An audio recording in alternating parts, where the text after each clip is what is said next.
प्रिय भाग एवं प्यारे बच्चों, एक बार पुनः आप सभी का मैं अपने YouTube channel enjoy learning with basic शिक्षा परिषद में आप सबका स्वागत करती हूँ।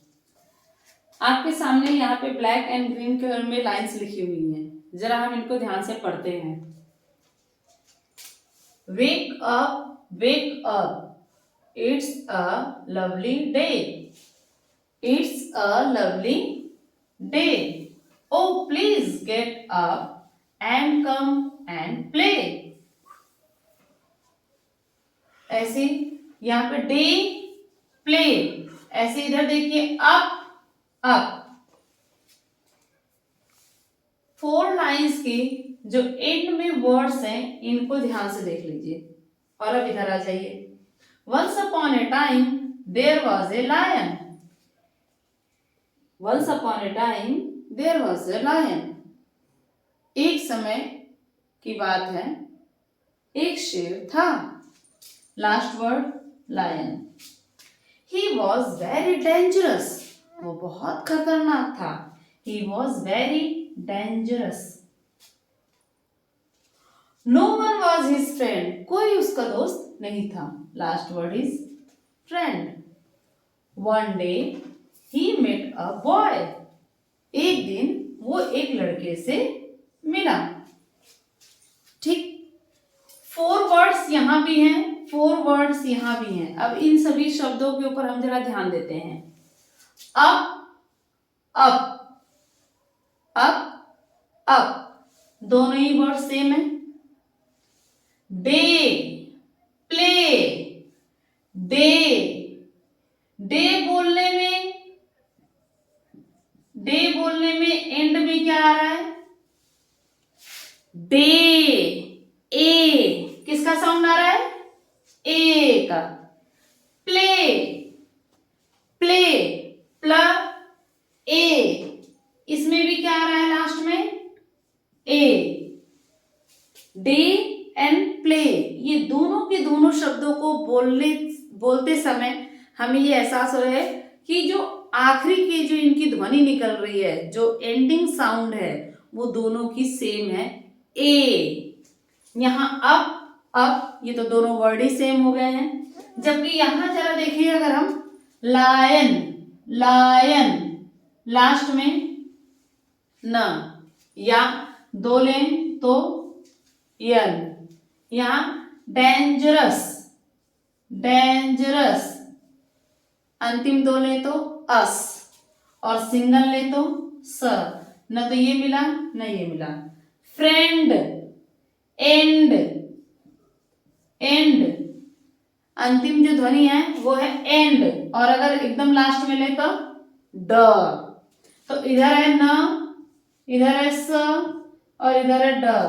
और यहां भी देख लेते हैं, बॉय, आय,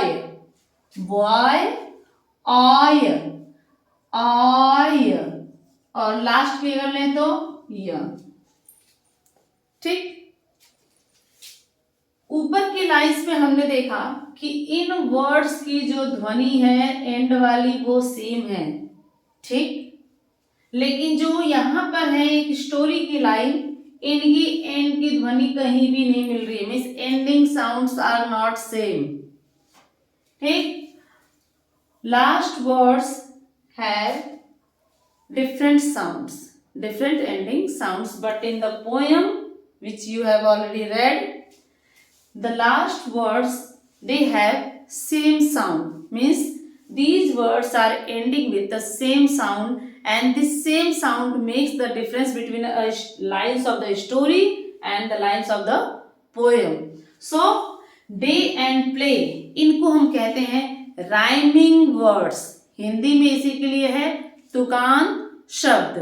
तो अब हम जानेंगे कि तुकान शब्द या राइमिंग वर्ड्स किसे कहते हैं। Rhyming words,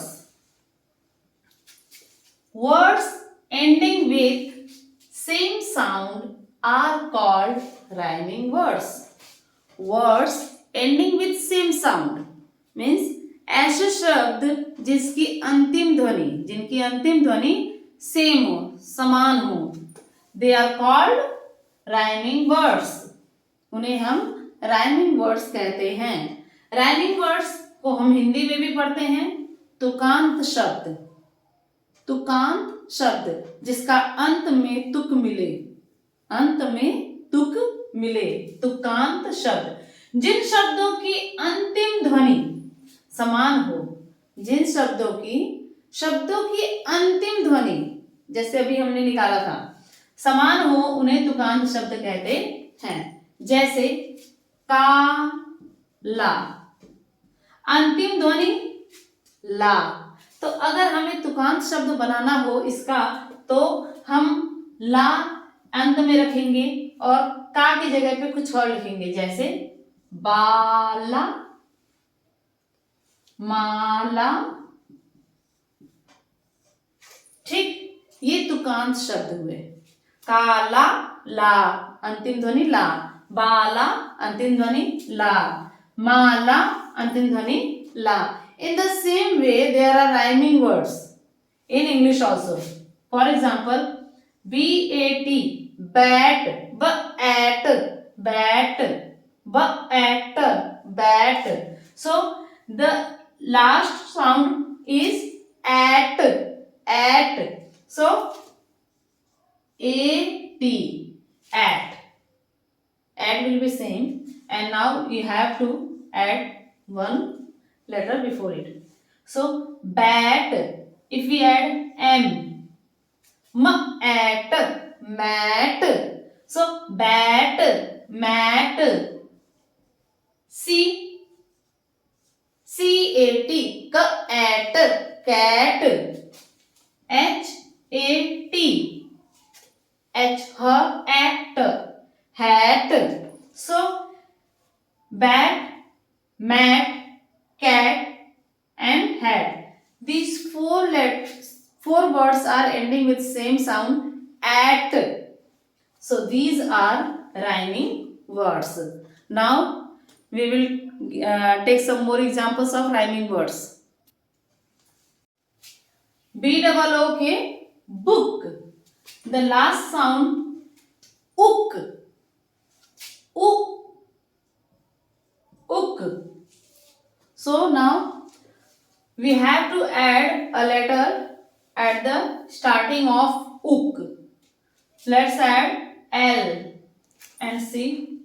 L-O-O-K, look. L-O-O-K, look. Ook, ook. Book, look. C-O-O-K, cook. Book, look, cook. इनकी अगर हम एंडिंग साउंड देखें उक उक उक, so these are rhyming words. Boat, oat, boat, oat, oat. So here we are adding C, C-O-A-T, oat, coat. F-L, F-L, fluff, oat, float, float. So coat, float and boat. These are rhyming words because they are ending with the same sound oat. Now next example, face. Face, last sound is ace. Face, ace. So ace, ace. What can we add? Face, place, P-L. If we add P-L, place, L, L-A-C, lace. Just pronounce it. Face, place, lace. These three words are ending with the sound ace. So these are rhyming words. Hot, P-O-T, pot, P-O-T, pot. L-O-T, lot. H-O-T, hot, P-O-T, pot, L-O-T, lot. Next is D-A-Y, day, D-A-Y, day. B-A-Y, bay, P-A-Y, pay. A-A-A, day, bay, Next is toy, oy. So boy, boy, joy, joy. Let's consider some more examples. अभी तक हमने जो भी example लिए थे उसमें last के जो वर्ड्स लेटर्स थे वो पूरे के पूरे ही राइमिंग में आ जा रहे थे। अब यहाँ पे देखिए वॉक, वर्ड है हमारा वॉक, इसके साथ में अगर हम वर्ड लें TALK, walk, ALK, L is silent, walk and talk, they are rhyming words. LOCK, अब यहां अगर हम देखें तो ये इन दो वर्ड्स में लास्ट के तीनों लेटर्स हमारे राइमिंग वर्ड्स में आ जा रहे हैं, तीनों ही लेटर्स। लेकिन यहां पे देखा जाए तो सिर्फ लास्ट जो लेटर का साउंड है सिर्फ वो वॉक के साथ में राइम कर रहा है, मीन्स वॉक, इसके अंदर वर्ड जो हमारा एंड हो रहा है वो क से हो रहा है, और यहाँ पर इसके साथ में जो है वॉक में ऑक और टॉक में ऑक, ये दोनों ही साउंड, इन दोनों वर्ड्स के अंदर ऑक साउंड से ये वर्ड राइमिंग वर्ड्स बना है। जबकि यहाँ पर अगर हम देखें वॉक क एंड टॉक क, सी साइलेंट हियर, के क एंड के क, सो वॉक एंड लॉक ये दोनों राइमिंग वर्ड इसलिए है क्योंकि वो क एंड हो रहे हैं दोनों क साउंड पे। Four, MORE, more, again FOUR, four, MORE, more, here E is silent, E की आवाज नहीं आएगी। Four is ending with the sound R, र, फोर, र, मोर, र, सो यहां से R और यहां से R, ये दोनों साउंड जो है सेम है, और भले से यहाँ लास्ट में ई लगा है तो क्या, लेकिन वर्ड हमारा एंड हो जा रहा है र पे ही, मोर, फोर, इसलिए दोनों ही राइमिंग वर्ड्स हैं। इसके बाद एक और हम ले अगर रेड, BED, बेड, इसमें तो लास्ट के दोनों ही साउंड्स हमारे जो है मैच कर जा रहे हैं। Ed, red, bed. एक वर्ड और ले HEAD, head, red, bed, head, तीनों ही एंड हो रहे हैं ड पे, so red, bed and head are rhyming words. Okay, so ये था हमारा राइमिंग वर्ड्स। आई होप कि आप लोगों को समझ में आ गया होगा। एक बार मैं फिर से बोल देती हूँ, जब भी कोई भी 2 या 3 वर्ड्स हैं, अगर उनकी अंतिम ध्वनि समान हो तो उसे हम तुकान शब्द कहेंगे in English. When the 2 words or 2 or more words they are ending with the same sound, अंत में अगर उनकी जो आवाज है वो सेम निकलती है, it doesn't matter what is the spelling से नहीं मतलब है, हमें उसके अंत में जो आवाज निकल रही है उससे मतलब है, साउंड से सिर्फ। तो राइमिंग वर्ड्स साउंड से संबंधित है, ना कि उसकी स्पेलिंग से। Thank you for watching.